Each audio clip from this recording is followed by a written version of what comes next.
मैं come in sir. Come. नमस्ते sir. Thank you sir. Jitendra. Yes sir. Jitendra, you are confident for facing the board? Yes sir. Confident? Yes sir. No nervousness. Yes sir. That's good. Nagaur के हैं आप? Yes sir. पंचायतों से लगाव होगा आपका? Yes sir. पढ़ा होगा पंचायतों के बारे में? Yes sir. पंचायतों और स्व सहायता समूह कहीं आपस में संबंधित हो सकते हैं? Yes sir. पंचायत और स्व सहायता समूह सर ऐसी पॉसिबिलिटीज देखी जा सकती है, जैसे सर केरल में है तो सर जो वहाँ पे सेवा एक जो एसएचजी है वो बहुत अच्छा काम कर रहा है सर। इसके अलावा सर हमारे नागौर में ही बहुत सारे एसएचजी है जो अभी मिलेट्स को लेके और बहुत ज़्यादा ग्रो कर रहे हैं और मिलेट प्रोजेक्ट जो बना रहे हैं, तो सर उसमें भी इनका बहुत ज़्यादा योगदान रहा है सर। साथ ही देखा जा रहा है कि जो एक इकोनॉमिक कंडीशन है महिलाओं के उठाने के लिए, उसमें पंचायत और एसएचजी दोनों काम कर रहे हैं। अच्छा, ऐसे सेवा केरल में है या गुजरात? सॉरी सर, हो सकता है मैं गलत हूँ, पर मैंने केरल का पढ़ा है। Thank you sir. एसएचजी होते क्या है बेसिकली? सर एसएचजी है वो सेल्फ हेल्प ग्रुप है जो 10 या अधिक महिलाओं या सेम जो इकोनॉमिक कंडीशन वाले व्यक्ति हैं उनके द्वारा बनाया जाता है और इनका जो मेन ऑब्जेक्टिव रहता है वो इकोनॉमिक अपलिफ्टमेंट रहता है सर।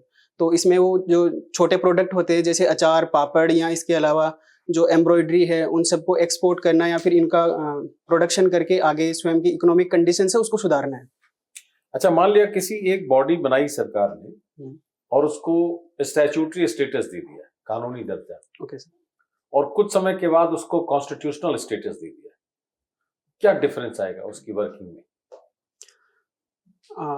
सर जब तक उनको कोई स्टेटस नहीं है तब तक उनको कोई रिकॉग्नाइज नहीं करेगा। यदि स्टेट्यूटरी उनको एक स्टेटस दिया जा रहा है तो उसके बाद में उनके रूल्स रेगुलेशंस बनेंगे जिसके आधार पर इनको रिकॉग्नाइज किया जाएगा और इनको जितनी भी इकोनॉमिक या अदर पावर्स है वो मिल सकती है। सर कॉन्स्टिट्यूशनल की यदि बात करें तो सर जब कॉन्स्टिट्यूशनल पावर मिल जाती है, जैसे sir national commission for backward classes है, तो सर इनकी एक जो कॉन्स्टिट्यूशनल रिकॉग्निशन है वो मिल जाएगी। साथ ही इनको अदर पावर्स मिल जाएगी, जैसे इनकी किसी को समन करना हो या फिर किसी को कोई प्रोजेक्ट देना हो, रिपोर्ट तैयार करनी हो, तो सर वो सब। तो उसके जो सिफारिशें उसकी हैं वो बाध्यकारी भी होंगी? सर वर्तमान समय में देखा जाता है कि जो national commission for backward classes है या अदर कमीशन है उनकी जो सिफारिशें हैं वो केवल एडवाइजरी होती है, ना कि बाध्यकारी होती है। तो डिफरेंस क्या होता है? Like NHRC is a statutory body. मेरे को सर सोचने के लिए कुछ समय चाहिए। श्योर। सर जो इनकी एडवाइजरी जितने भी सर रिकमेंडेशंस है सर सरकार उन पे ध्यान देती है और इनको सर अकॉर्डिंग टू टाइम और देश काल परिस्थिति के अनुसार इनको लागू करती है। तो सर इन पे सर ज़्यादा ध्यान दिया जाता है बजाय अन्य जो एडवाइजरीज होती है sir. Thank you sir. Jitendra. Yes sir. नमस्ते और नमस्कार में क्या फर्क है? सर जहाँ तक मैं याद कर पा रहा हूँ, नमस्ते अपने से बड़ों को किया जाता है और नमस्कार अपने से छोटों को। ऐसा है? सर हो सकता है मैं गलत हूँ सर, मैंने एक्सचेंज कर दिया। नहीं सॉरी सर, नमस्कार है सर वो बड़ों को किया जाता है। अच्छा, आप देखिएगा, मेरी भी समझ है, लेकिन ऐसे ही बोली लोग बोलते फिरते जो समझ देते रहते हैं उसी पर समझ बनी है, लेकिन आप इसको जानने की कोशिश कीजिएगा। Sure sir. आप मैकेनिकल इंजीनियर हैं by training? Yes sir. Technician हैं बाय प्रोफेशन? Yes sir. और इंस्पिरेशनल टर्म्स में आपको समझें तो आप एडमिनिस्ट्रेटर बनना चाहते हैं? Yes sir. How can a good technician add value to the craft of administration? Yes sir. जो एक टेक्नीशियन होता है सर उसको एक पूरा एसओपी फॉलो करना होता है सर। जैसे मेरा अभी वर्क है सर वो प्री इरिगेशन से लेके पोस्ट हार्वेस्टिंग तक जितने भी प्रोजेक्ट्स होते हैं उन सबको देखना है। तो सर उसमें एक प्लानिंग करनी है, कैसे हमें प्लान करना है, कैसे उनको एग्जीक्यूट करना है, कौन से समय पे हमें कौन सी विधि अपनानी है, यदि कोई प्राकृतिक आपदा आ गई तो हमें कैसे उसको एड्रेस करना है। तो सर ये सर जितनी चीज़ें हम सीखते हैं टेक्नीशियन में सर उनको हम एडमिनिस्ट्रेशन में यूज में ले सकते हैं। तो सर जो हम जितने भी प्रैक्टिकल हमारी नॉलेज होगी सर उसको हम एडमिनिस्ट्रेशन में यूज ले पाएंगे।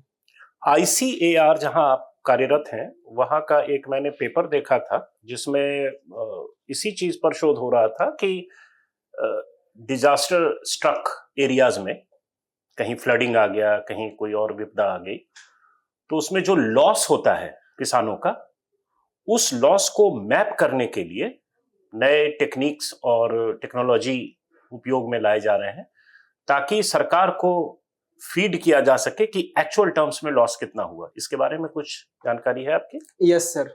सर वर्तमान समय में सर क्लाइमेट चेंज की वजह से डिजास्टर्स बढ़ते जा रहे हैं। इसके लिए सरकार है वो ड्रोन मैपिंग कर रही है। इसके अलावा जो GIS एनेबल्ड जितने भी मैपिंग है, सैटेलाइट मैपिंग है, वो सब भी कर रही है, ताकि जितने भी फ्लडिंग या सूखा हो रहा है तो उसकी एक प्रॉपर जो टेक्निकल जानकारी है, जितने भी इसके बारे में लेट लॉन्ग को आधार में रख के और जो जानकारी है वो प्राप्त की जा सके, और जो किसान है उनको मुआवजा या फिर जो बीमा राशि है वो भी प्रोवाइड की जा सके। ऐसा कभी होता था कि कई किसान अपने खेत को सबमर्ज्ड दिखाते थे, पानी में डूबा हुआ दिखाते थे, लेकिन वो पानी एक ही दिन तक ठहरा हुआ है वहां, अगले दिन वो बिल्कुल सामान्य हो गया, लेकिन मुआवजा भी मिल गया?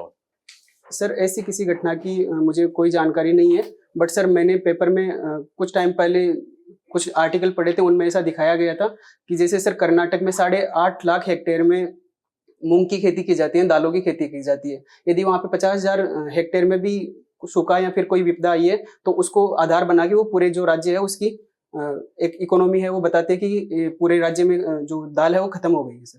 ठीक है, तो इस तरह से आप एडमिनिस्ट्रेशन में कुछ वैल्यू ऐड कर सकते हैं। दूसरा आपका हॉबी है पॉटरी मेकिंग। Yes sir. अच्छा, ये बताइए कि potteries and Indian history, potteries का क्या महत्व है इतिहास समझने या इतिहास पढ़ने पढ़ाने में? यस सर, पोट्री है सर वो इंडस वैली सिविलाइजेशन से ही हमारे एक प्रोजेक्ट मेन इकोनॉमिक एक्टिविटी रही है, चाहे वो उसके पहले से नहीं? सर उससे पहले के भी सर कुछ शक से मिलते हैं, बट जो मेन देखा जाता है जहाँ से इसका एक ग्रोथ देखी जाती है वो इंडस वैली सिविलाइजेशन से देखी जाती है। नियोलिथिक कल्चर के बारे में सुना है आपने? Yes, नवपाषाण संस्कृतियां। Yes sir. बर्तन बनाने की पद्धति नवपाषाण काल में ही शुरू हुई थी। सॉरी सर मैं, और हड़प्पा उसके बाद का है। खैर हाँ ठीक है, आप कुछ बोल रहे थे। तो सर जो एक इकोनॉमिक एक्टिविटी जितनी भी होती थी, जैसे सर शराब बनाने के लिए कुछ स्पेशल औजार बर्तन होते थे, इसके अलावा पानी को ठंडा रखने के लिए अलग अलग साइलोज है, या सर जैसे पहले एक ओबरी नाम से जैसे एक चलिए अब मैं जो पूछना चाह रहा हूं कि क्या आप प्राचीन भारतीय इतिहास की कई संस्कृतियों को जानते हैं जिसका नाम उनके पॉटरी पर है, उनके बर्तन पर है? जो संस्कृति का नामकरण करते हैं वो उनके मृदभांड के ही आधार पर करते हैं। कुछ Yes. नाम बता सकते हैं? यस कई सर। हैं। जैसे सर इंडस वैली सिविलाइजेशन था तो लाल और काली जो पोट्री है, इसके अलावा मौर्य कालीन में है तो नदन ब्लैक पॉलिश्ड वेयर है। सर मेसोपोटामिया की जो संस्कृति है उसमें भी बहुत सारे बर्तनों का संदर्भ देखा गया है। रोमन संस्कृति में भी देखा गया है, जो एक एम्फोरा नामक बर्तन होता था उसको भी देखा गया है। तो सर बहुत सारे ऐसे संदर्भ देखे गए हैं। संस्कृतियों का नामकरण उसके बर्तन के आधार पर करते हैं। Yes sir. ओके ठीक है, एक और बस बता दीजिए, चूंकि आप मैकेनिकल इंजीनियर हैं तो ये सवाल पूछ रहा हूं, आपके ट्रेनिंग और आपके हॉबी के बीच का मसला है ये। How important are wheel turned pottery, coming of wheel turned potteries? चाक पर बर्तन बनाने की घटना कितना महत्वपूर्ण है ऐतिहासिक प्रगति के दृष्टिकोण से? सर ऐतिहासिक दृष्टिकोण से यदि हम देखें तो सर जब से चाक का आविष्कार हुआ है तब से जो एक स्पीड है बर्तन बनाने की, सर सबसे पहले वो बढ़ी है। सेकंड जो है सर सिमेट्रिसिटी, सर पहले जो बर्तन बनाए जाते थे उनमें सिमेट्रिसिटी नहीं होती थी, सर सेकंड है सिमेट्रिसिटी। सर थर्ड जो है सर मैं अभी 2 ही याद कर पा रहा हूँ सर। क्या उससे बर्तन सस्ते भी हुए? Yes sir. क्यों? क्योंकि सर जो एक टाइम कंज्यूमिंग प्रोसेस था सर वो कम हो गया और अधिक मात्रा में बर्तन बनाए जाने लगे। Economy of yes scale. Sir. ठीक, thank you sir. Jitendra, yes sir. आपके नाम का कुछ अर्थ भी होगा जितेंद्र का? Yes sir.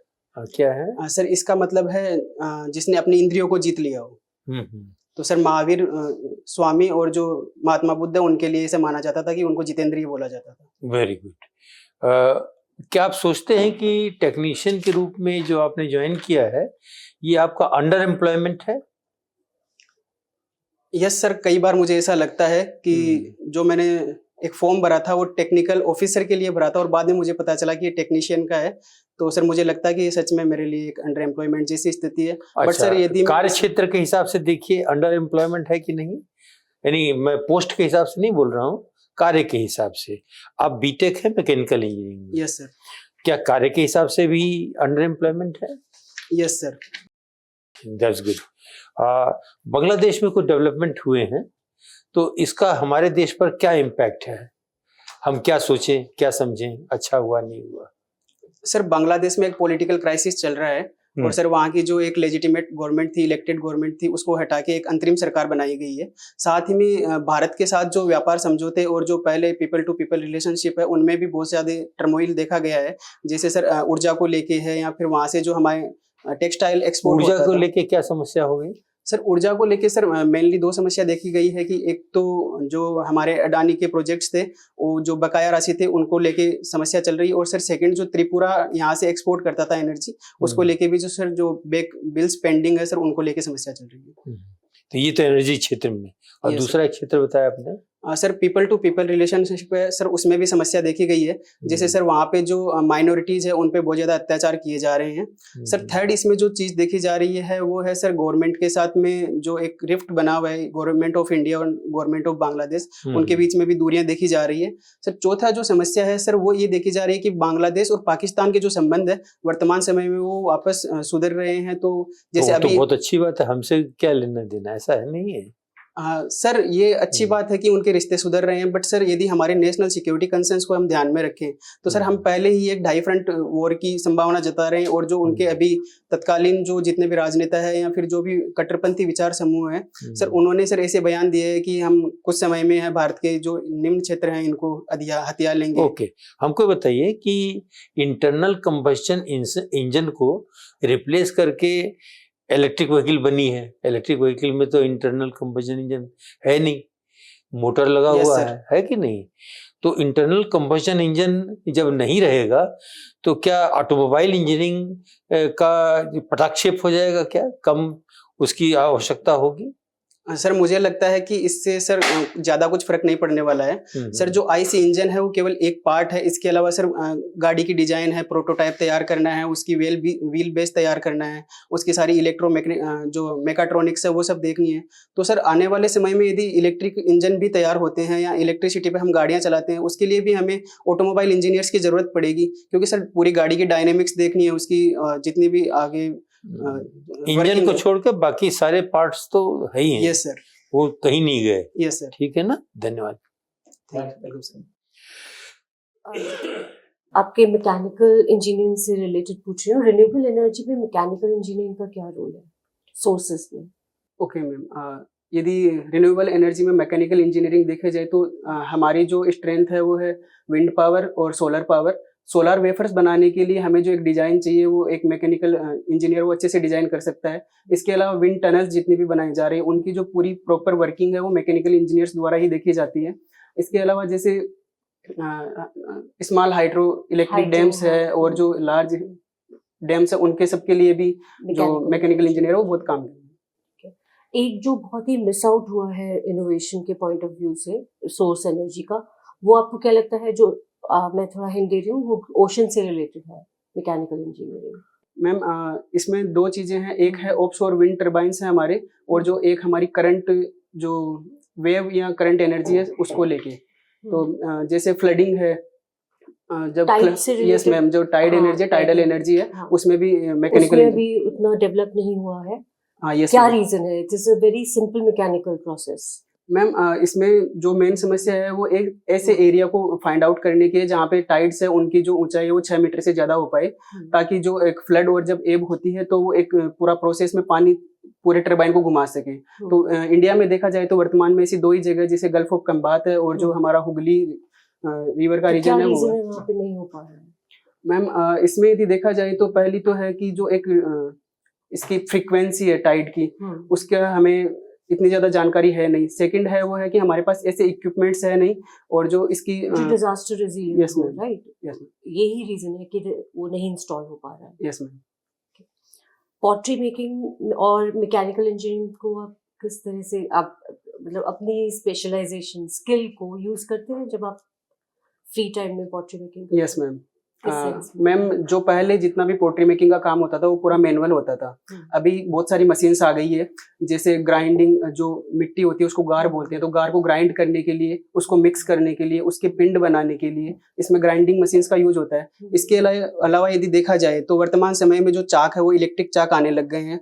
कुछ जो इंजेक्शन मॉड्यूलिंग है या फिर जो मोल्ड्स है वो बनाए जा रहे हैं, जैसे थाली बनाने के लिए, परात बनाने के लिए, या फिर जो कुल्हड़ है उनके बनाने के लिए, तो मैम इसका यूज हो रहा है। फोर्थ जो है वो फाइनल प्रोसेस होती है इसको पकाने की, तो इसके लिए जो इलेक्ट्रिक फर्नेस है और मैम ये सब भी काम में आ रहे हैं। फोक सॉन्ग्स में आप इंटरेस्टेड हैं? Yes, ma'am. कौन से folk songs? Ma'am Rajasthani folk songs है जो मतलब उसमें सभी आ गए तो मैं सभी सुनता हूँ मैम। मेरी स्पेसिफिकेशन यदि देखी जाए तो जो पुराने ओल्ड फोक सॉन्ग्स है, जैसे केसरिया बालम है या फिर पीपड़ी, जलासेन, इसके अलावा जो भजन है वहाँ के, तो मैं वो भी सुनता जो हूँ। ऑथेंटिक सॉन्ग्स हैं और जो बॉलीवुड में जिस तरह से प्रेजेंट होते हैं, आप उसके साथ हैं? मींस आपको कोई इससे आपत्ति नहीं है कि वो फोक सॉन्ग्स बॉलीवुड में जाएं?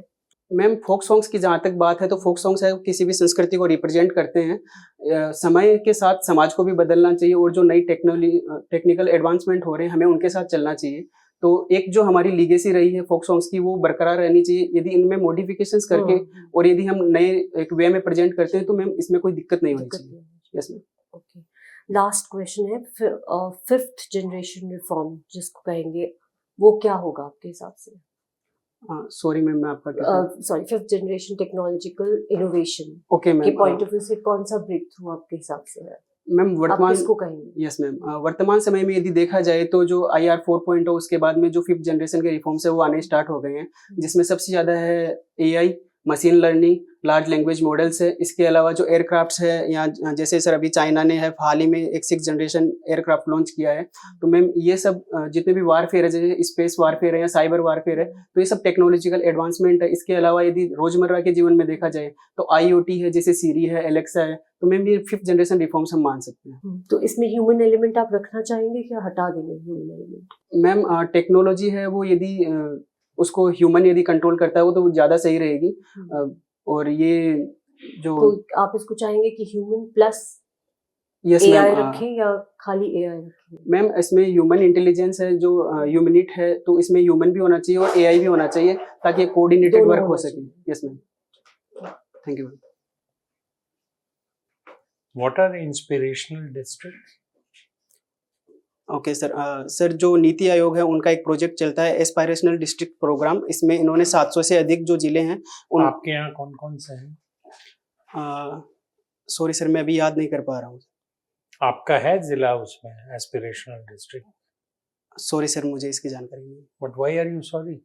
है। I have not, I mean, accused you of anything. Okay sir, You have to converse with me and not feel sorry. Okay sir, Okay? Yes sir. What is ODOP? Sir ODOP है वो government की एक scheme है जिसमें 1 district 1 product उन्होंने launch आपका किया कौन है। सा डिस्ट्रिक्ट है? सर मेरा नागौर राजस्थान है। नागौर का क्या है ODOP? सर नागौर, सर पहले जो सर नागौर जब बाइफरकेशन से पहले था तो सर मकराना मार्बल और सर जो यहाँ पे इंजीनियरिंग गुड्स बनाई जाती है वो थी। वर्तमान समय में जब से डीडवाना कुचामन को अलग किया गया है तो डीडवाना कुचामन, इतना फास्ट आप क्यों बोल रहे हैं? हाँ सॉरी सर। लग रहा है जैसे you are travelling in a Duronto express. I mean, थोड़ा रिलैक्स, ओके सर, ब्रेथलेस हो रहे हैं आप। Okay sir. ये तभी होता है जब आप पूरा रटे हुए हैं और पूरा उगल देना चाहते हैं। अरे थोड़ा भाई, श्योर सर, मैं आगे से IAS ध्यान बनने जा रहे हो ना, रखूंगा। यस सर, मैं आगे से ध्यान रखूंगा। ऐसे बात करोगे। SDG क्या है? सर SDG है वो sustainable development what goals is है। The third goal of SDG? Sir health से रिलेटेड है सर, यूनिवर्सल हेल्थ। बिल्कुल सही। Yes sir. And second? Sir zero hunger. What is the Sendai framework? Sir Sendai framework है वो disaster से related है। Sir 2030 तक जो जितने भी डिजास्टर है उनको कम करने के लिए हम इस पे काम कर रहे हैं सर। हमको नॉलेज इकोनॉमी बनना चाहिए। इंडिया को आवर की driver should be knowledge. Yes इस सर। पर क्या कमेंट है आपका? सर यस, हमें नॉलेज इकोनॉमी बनना चाहिए और जो सर एक हमारा ब्रेन ड्रेन है उसे कम करने की ज़रूरत है। साथ ही सर जो हमारी एक लार्ज पॉपुलेशन है जिसमें हमारे डेमोग्राफिक डिविडेंड का हमें एक लाभ मिलने वाला, तो उसके लिए हमें स्किल्स बढ़ानी चाहिए।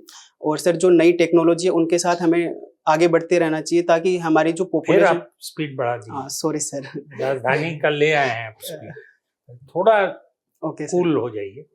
तो सर हमें मल्टी फ्रंट पे काम करना होगा, हम्म। मल्टी प्रोंग्ड एक अप्रोच अपनानी चाहिए। बताइए क्या काम करना होगा। सर सबसे पहले तो है सर हमें जो शिक्षा है हमारी व्यवस्था है सर उसमें सुधार करनी चाहिए। ओके, हाल ही में क्या सुधार करना चाहिए? जैसे सर इंडस्ट्री एकेडमिया लिंकेज है। इसके अलावा सर जो अभी नो डिटेंशन पॉलिसी को खत्म किया गया है वो एक अच्छा। इंडस्ट्री कहती है कि हमारे जो टेक्नोलॉजिकल ग्रेजुएट्स हैं टेक्निकल, वो एम्प्लॉयबल नहीं है हमारे इंडस्ट्री में।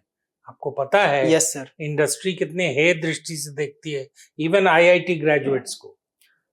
सर तो इसके कैसे लिंकेज होगा? आप जो लिंकेज की बात कर रहे हैं बहुत अच्छी बात है, होनी चाहिए लिंकेज, लेकिन इंडस्ट्री लेगा आपको तब ना। वो कहता है भाई जो आप पढ़ा रहे हैं उससे ज्यादा एडवांस हमारा काम हो रहा है। सर इसका मैं एक संदर्भ देना चाहूँगा। जैसे सर बीटेक जो कोर्स होता है जैसे मैकेनिकल इंजीनियरिंग है, तो सर उसमें जो सिलेबस है वो बहुत ही ज़्यादा पुराना हो चुका है सर, उसे हमें अपडेट करने की आप तो जरूरत है। मेरी बात को रिपीट कर रहे हैं। तो इंडस्ट्री और एकेडेमिया का लिंकेज कैसे अचीव्ड होगा अगर इंडस्ट्री आपके करिकुलम को ऑब्सोलीट और पुराना मानेगा? कैसे होगा? सर इसीलिए सर हमें जो नए टेक्नोलॉजिकल रिफॉर्म्स है वो लाने की ज़रूरत है सर। साथ ही जो ट्रेनिंग है, वोकेशनल ट्रेनिंग है सर, हमें उसको बढ़ाने की ज़रूरत है। सर जो हम प्रधानमंत्री कौशल विकास योजना है या अन्य जितने भी हमारे प्रोग्राम चल रहे हैं उनकी सहायता लेके भी इसको बढ़ाया जा सकता है। तो सर एक जो नया रिजिम अभी आ रहा है, जो टेक्नोलॉजिकल एडवांसमेंट है, हमें उनके साथ चलने की आवश्यकता है। चलो, thank you very much. Welcome sir. Bangladesh के साथ जो हमने लैंड स्वैप किया था, यस सर। कब किया था?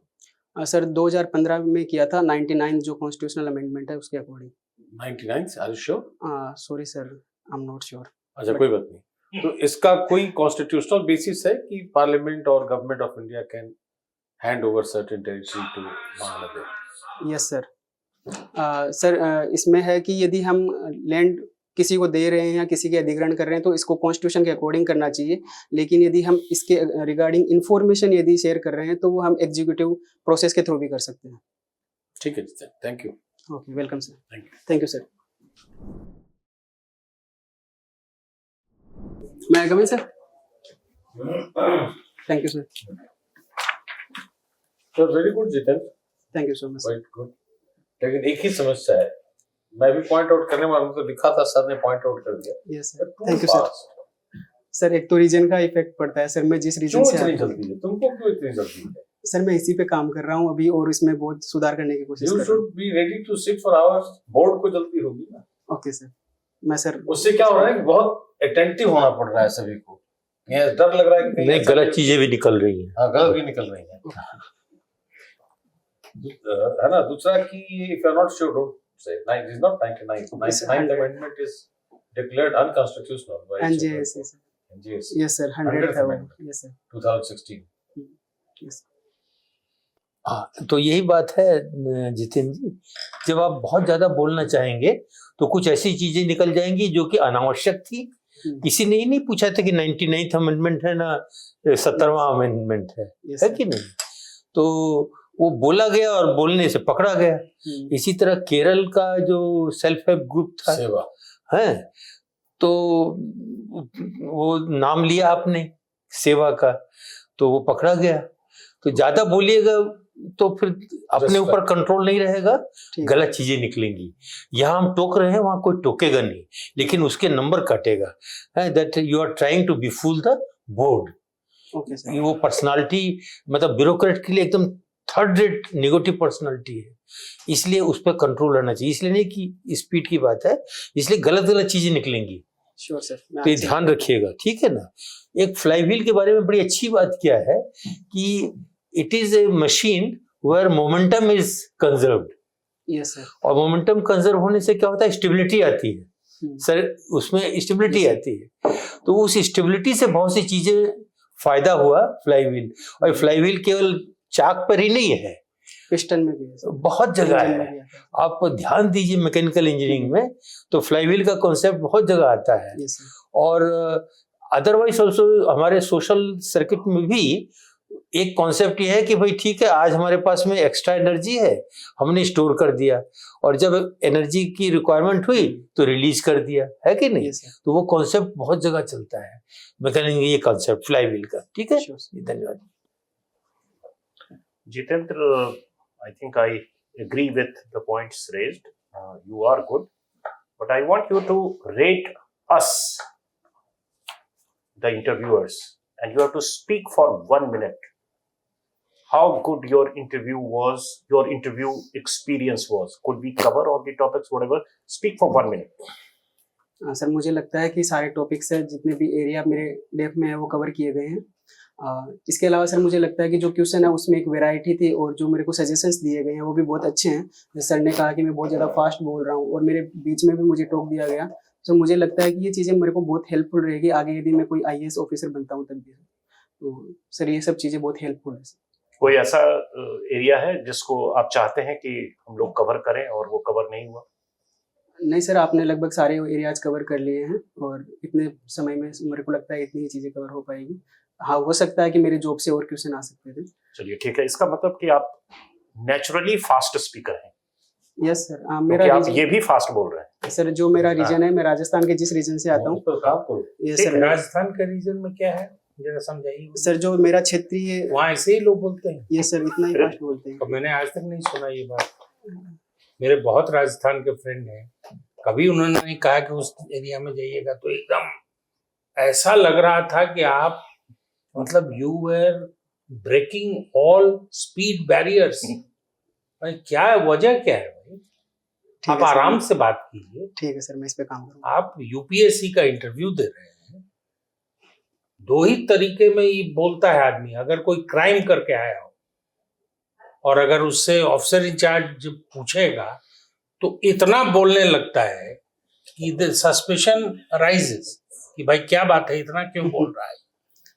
समझ रहे हैं ना? Yes sir. और दूसरा तब होता है जबकि इतना रटे हुए हैं कि अब जब तक सारा निकाल न दें तब तक संतोष नहीं होगा।